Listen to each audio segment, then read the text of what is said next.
Welcome back. Still tuned in to News and Views right here on Salam Media with myself, Salailo Makwidiri. The time is 4 minutes before the top of the hour, and we're going to be heading over to a really, really important segment that we have on the show. Um, as the genocide in Gaza continues, millions of Palestinians remain displaced, remain stateless, and stripped of basic human dignity. Amid this ongoing catastrophe, we often hear numbers. We hear numbers of, the deaths, the injuries, the numbers of those that have been displaced. But one thing that we seem to forget is behind every number is a name, is a face, is a story, and is a connection of a family. And today on News and Views, we bring you a voice from the heart of this tragedy in our new segment called Palestine in Their Words, Voices of Survival and Resistance. We try to create a space where we speak directly with Palestinians about their lived experiences of this genocide. We realize that so often than not, when you talk about Palestinians, we like to remove them from the conversation. We like to talk amongst ourselves, have these high cerebral conversations about what should and shouldn't be happening in Gaza and in Palestine. And we tend to forget that there's actual human beings at the end of all of this. And one of those human beings joining us right now from Cairo is Alaa Radwan. She's a mother, she's a teacher, she's a writer who fled Gaza in May 2024 with her husband and three young children. She now lives in a legal limbo in Egypt. Unable to work, unable to enroll her children in school, or even own something as simple as a SIM card. This is, as I was thinking about it, this is her second Nakba, and the world once again decided to look away and not do anything about it. But as in true Palestinian fashion, Allah has not stopped fighting for a future. She's now trying to relocate to Oman through an investor visa, a rare and very, very costly opportunity that could give her and her family the stability and legal rights that they deserve, like any other human being here on planet Earth. Allah is joining us via a virtual platform. As I mentioned, she's in Cairo. Allah, Assalamu alaikum. Jazakallah so much for joining us. Welcome to Salam Media. And before we start the conversation, I must just say, as a South African, it's always a pleasure to talk to people of Palestine. There's a lot of love, there's a lot of solidarity, and there's a lot of compassion and passion for Palestine from South Africa's general population. Thank you so much for having me, and I'm glad to talk about this.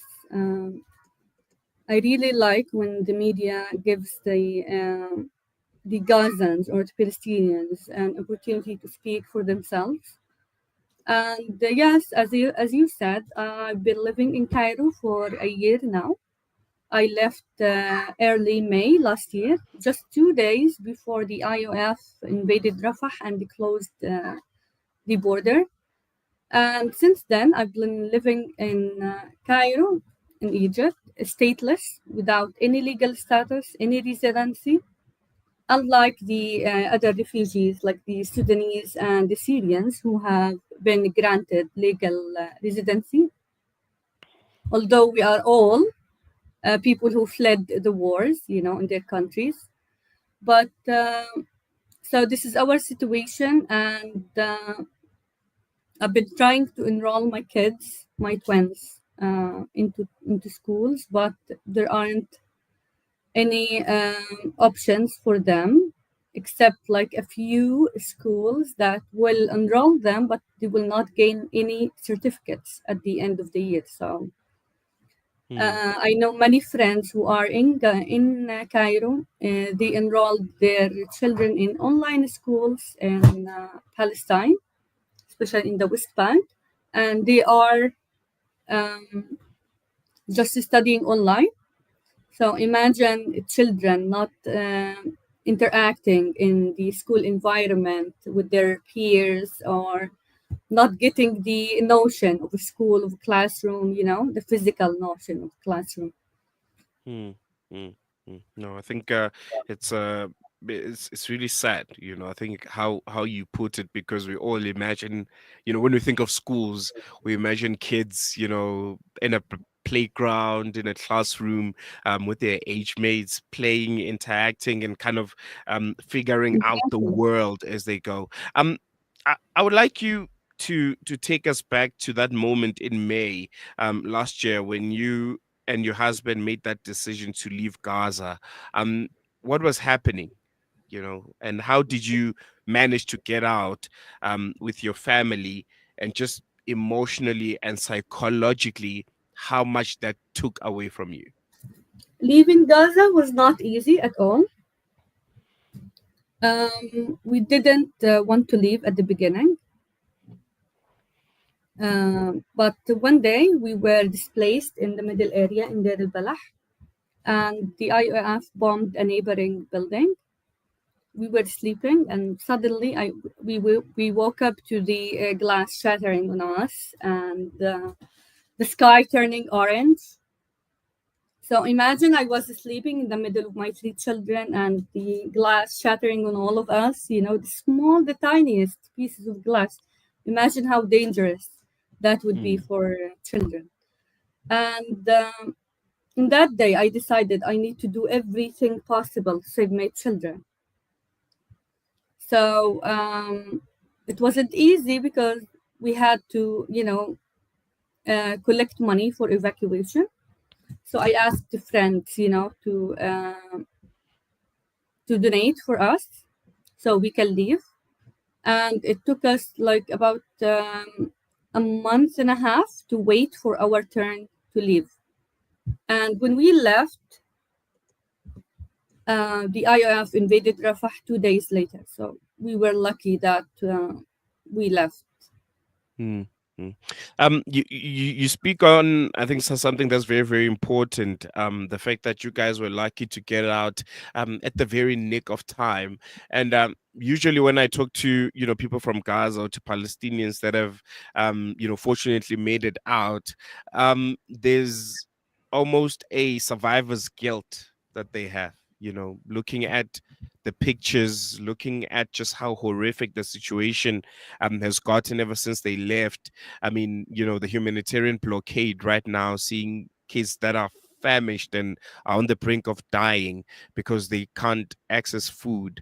Is that Exactly. something that you deal with? That survivor's guilt, that So I want my to talk people about are my left in that. experience. Yes, yes. I'm No, sorry. continue, please.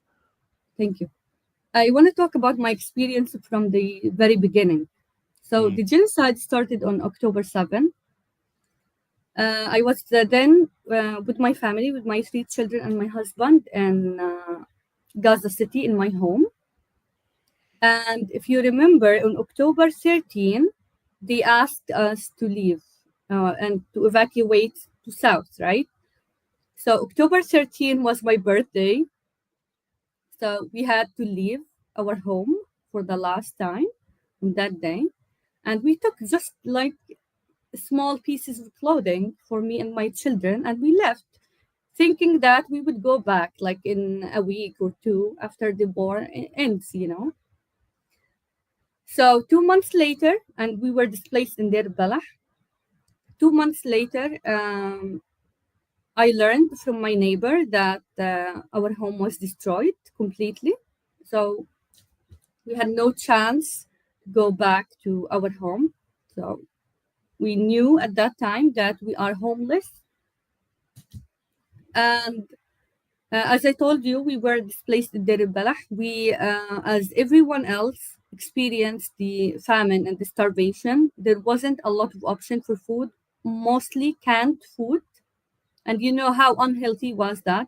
When mm, the genocide started, I gave birth like 2 months before the genocide. So my baby was 2 months and a half. So I was struggling to find him baby formula just 10 days after the genocide started, like in mid October or in October 20.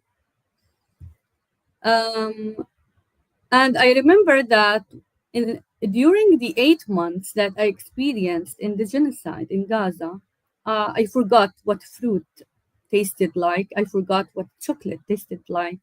Any kind of meat, chicken, any luxurious food, you know. Mm. So what was available is just flour, some rice, some vegetables, and still they were all extremely expensive. So not everyone Mm. was afforded to buy that. Even the people like us, like we had a job, so and we had some savings. We afforded to buy these stuff, these foods, like twice a week only, and mostly we would eat canned food.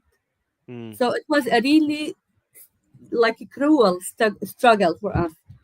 And on the day I left, when I was in Rafah crossing, I remember this moment. I was waiting in the hall, in the Egyptian hall, to get into Cairo. And there was a small cafeteria.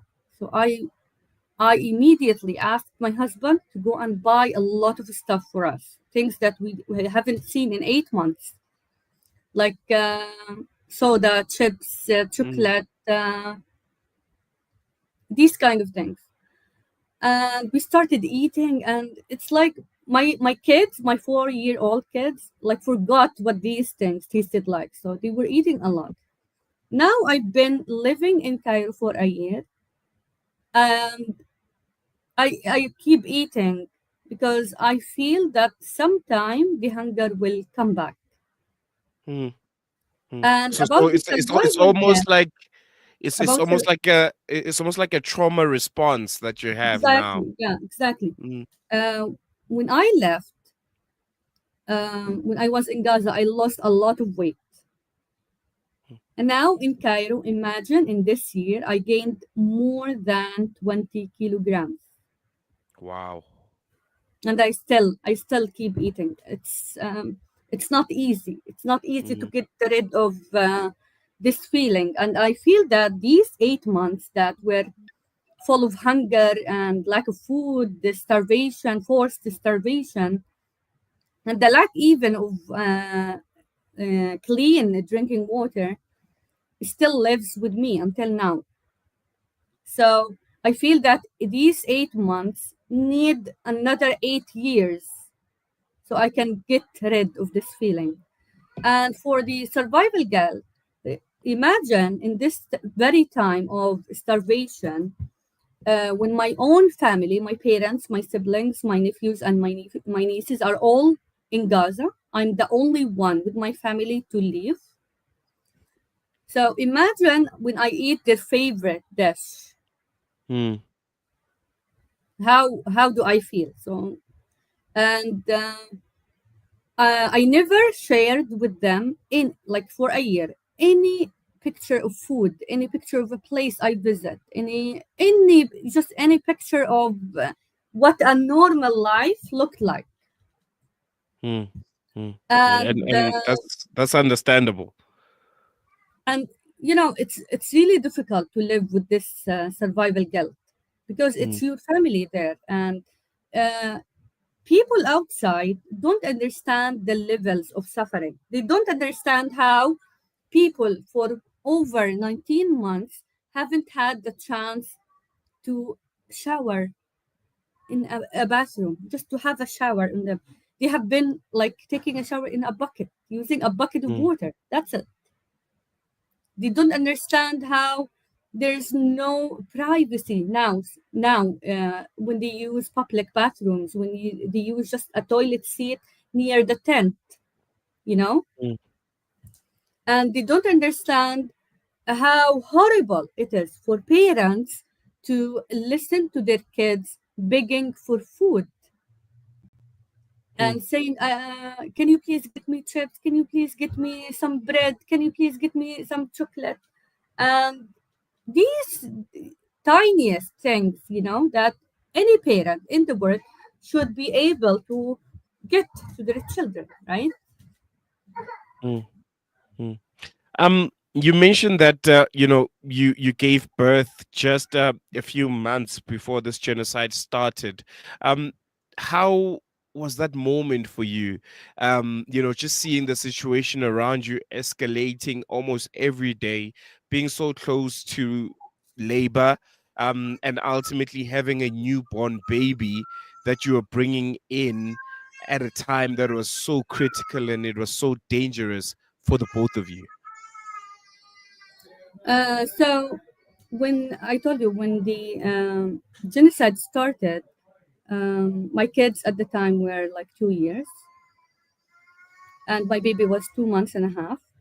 So I remember from day one, I thought that something big will happen, like a big war. And I remember at that moment, in the first hour of October 7, I told my husband that something big is going to happen. They are going to drop a nuclear bomb on us.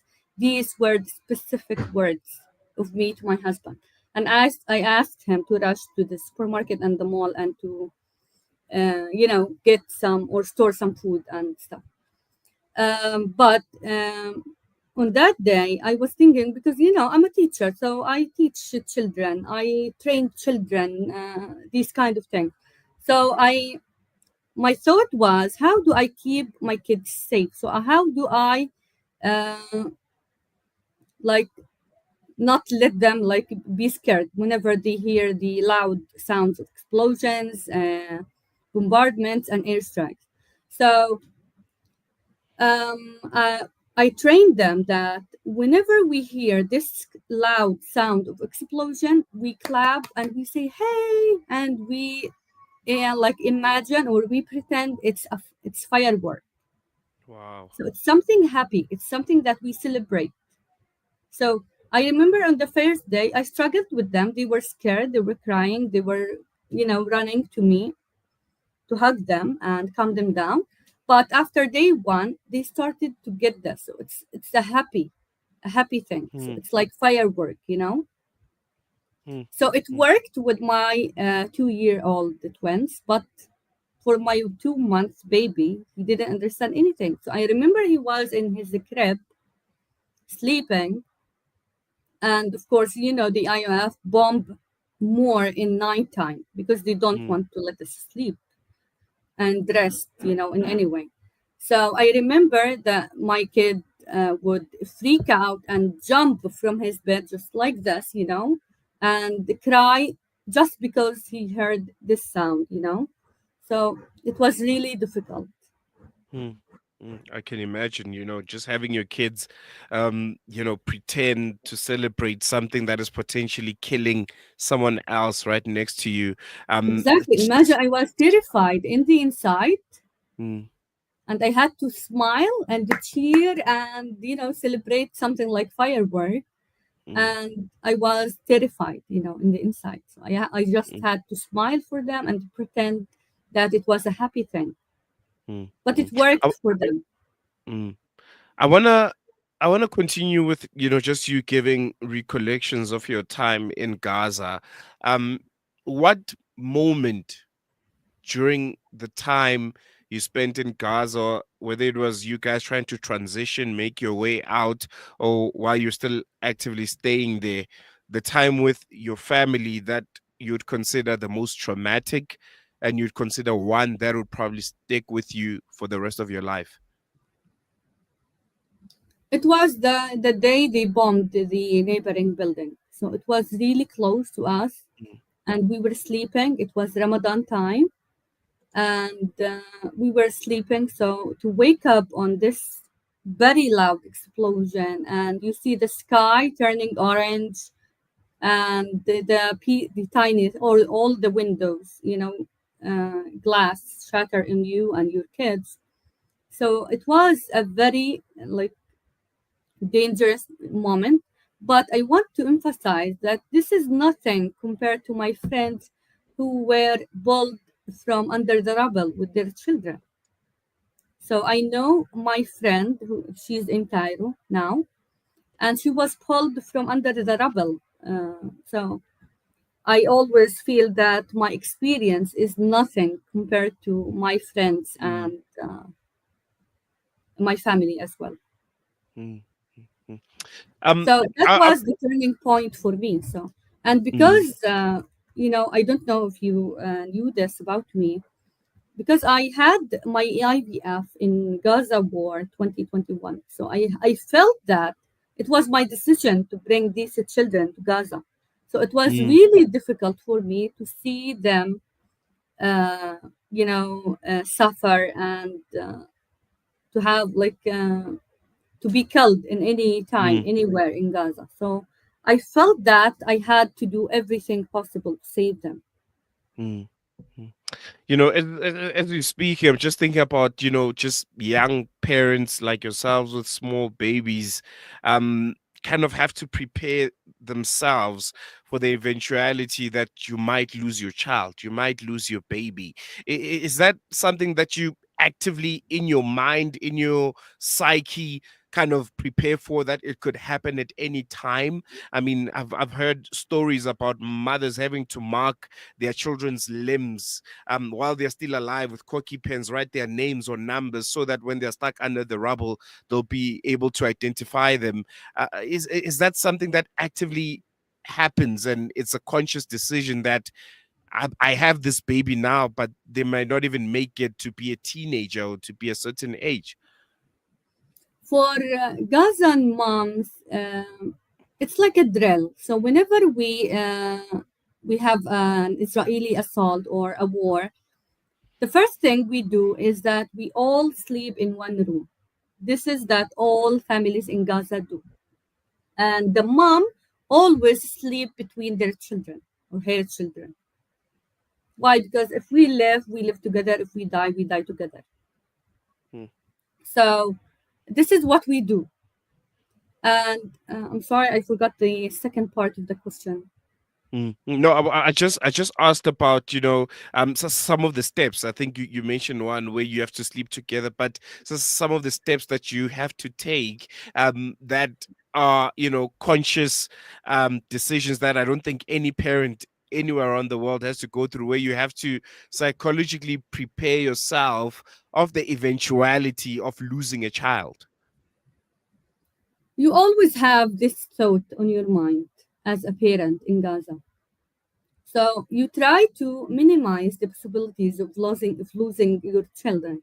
So you try to prevent them from getting out uh, of home, and you don't let them go anywhere. You just let them stick by your side. Um, I think it's really difficult to explain this to the children. So they don't understand everything that's happening around them. So they want to play, and they want to go to school, and they want to go to the supermarket and buy some snacks. But for parents, we know better. So we think that homes are the safest place. But after this genocide, not even honor with schools, not hospitals, not the churches, not schools. Anywhere is not safe in Gaza. So Mm, unfortunately, whatever we do, our kids are still being killed.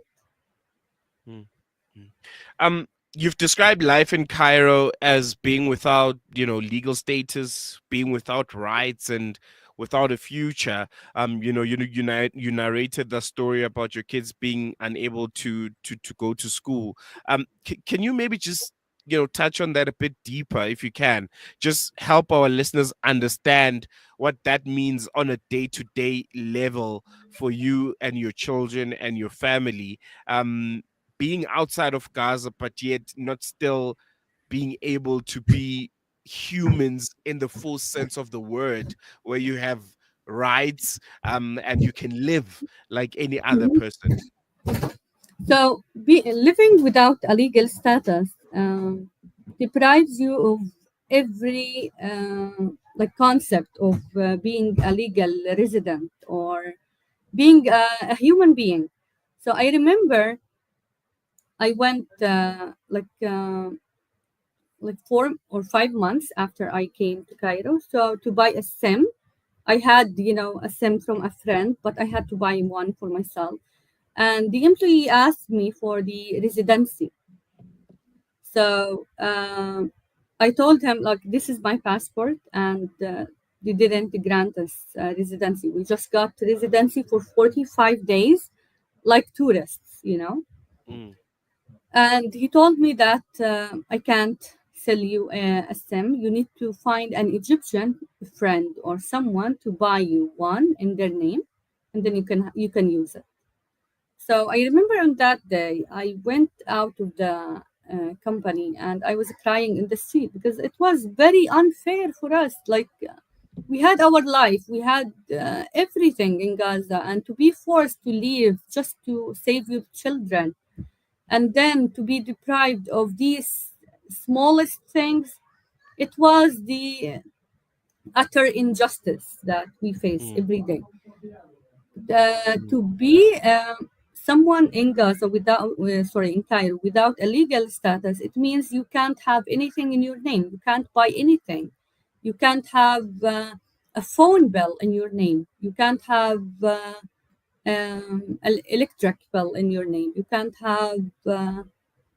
can't enroll your children in school. You can't even obtain a visa without having a residency in the place you are in or in the country you are in. It's really difficult and it's nearly impossible. Mm.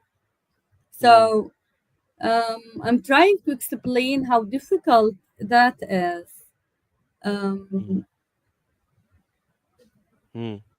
No, I Although, think just to see yes. that you have friends, Sudanese and Syrian friends, who also fled the war, you know, and they are granted legal residency in Egypt. But I want to emphasize that in Egypt, it's not that they are not able to grant us legal residency, but because they don't want to undermine the legal of our right to return, you know. Mm. Mm. So they think that if we get them a legal residency, so more people will get out of Gaza and they will stay and they will not go back to their land, and but people like even Arabs, people abroad don't understand how attached we are to our land. Mm. For Mm. me, No, definitely. if rebuilding Gaza and starts like today and Rafah borders opens tomorrow, I will go back. Mm. Mm. And that's the sentiment from a lot of people from Palestine. Exactly what you're mentioning now, that people want to go back. People want to go back to their land.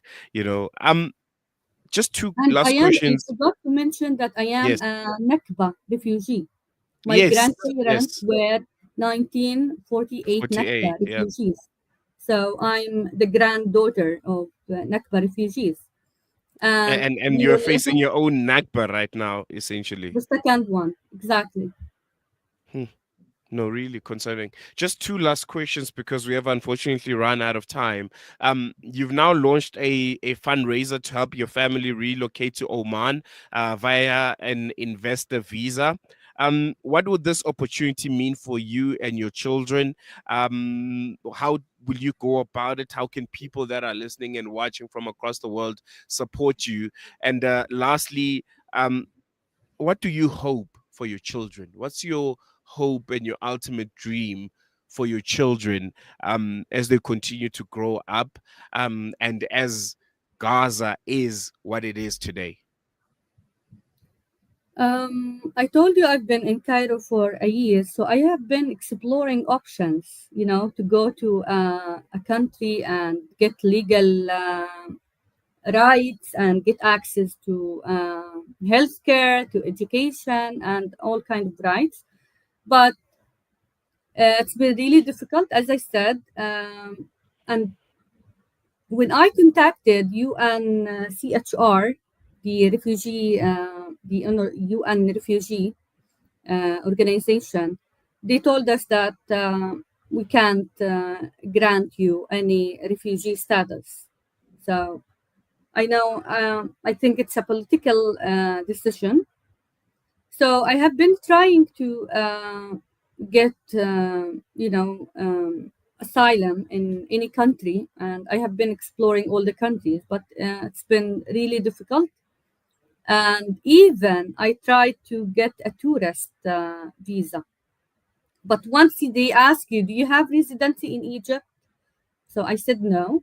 So they said, no, you can't apply for a tourist visa. And they have very strict criteria for, I don't know if it's for everyone, but you have to have a bank account with a lot of money. You have to have uh, legal residency in the country you are in, etc.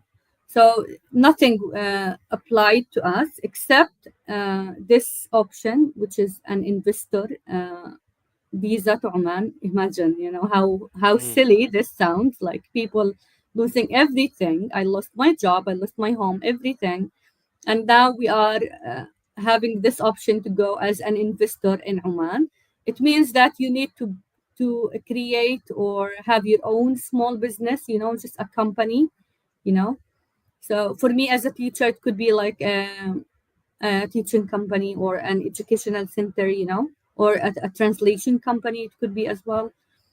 And once I get the investor visa after applying, to certain steps, I will be able to have legal residency, and I will be able to put my kids in public schools in Oman.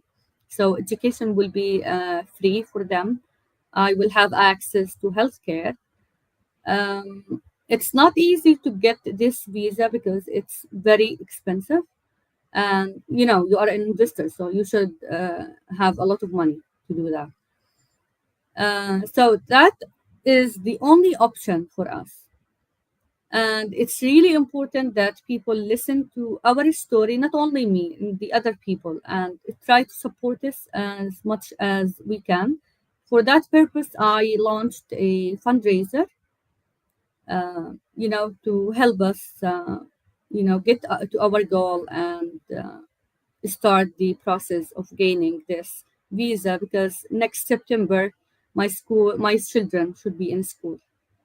mm. No, definitely. Allah, thank you so much for joining us. Really, really appreciate you giving us your time and giving us insights into the true lived realities of the people of Gaza. Not the numbers, not the stats, but the human beings behind these stories. We wish you all the strength. If any of our listeners want to get hold of you, they want to help you out, how can they reach you? You can reach me on X, formerly Twitter, Mm. at Alaa from Gaza 92. Alaa, I don't know if you can put it on the screen or Yes, something. yes, yes, yes. We'll definitely be putting it up on our screen. This is your Twitter page. I think I've also followed you there. So this is where they can get hold of you. This is where they can, make sure that they can get in touch with you. They can contact you and assist you in whatever way that is possible. Correct?